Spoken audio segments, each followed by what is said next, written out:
രക്തദാനത്തിന് അവധി പ്രഖ്യാപിച്ച കേരളത്തിലെ ആദ്യ സർവകലാശാലയാണ് കേരള സർവകലാശാല. രക്തദാനത്തിന് അവധി പ്രഖ്യാപിച്ച കേരളത്തിലെ ആദ്യ സർവകലാശാല കേരള സർവകലാശാല.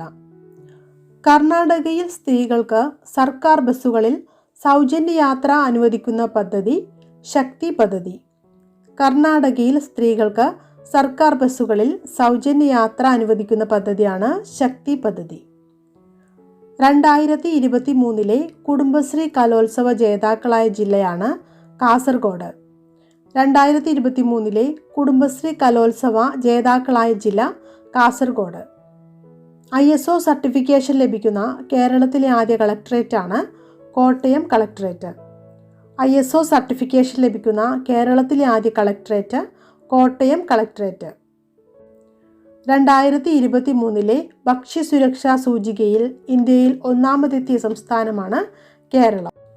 2023 ഭക്ഷ്യസുരക്ഷാ സൂചികയിൽ ഇന്ത്യയിൽ ഒന്നാമതെത്തിയ സംസ്ഥാനമാണ് കേരളം.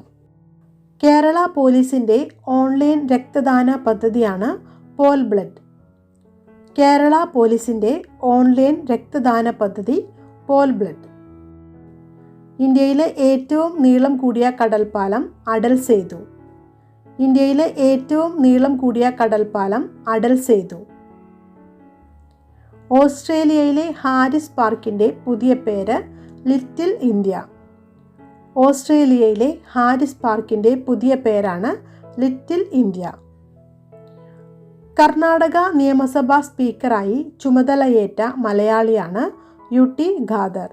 കർണാടക നിയമസഭാ സ്പീക്കറായി ചുമതലയേറ്റ മലയാളിയാണ് UT ഖാദർ.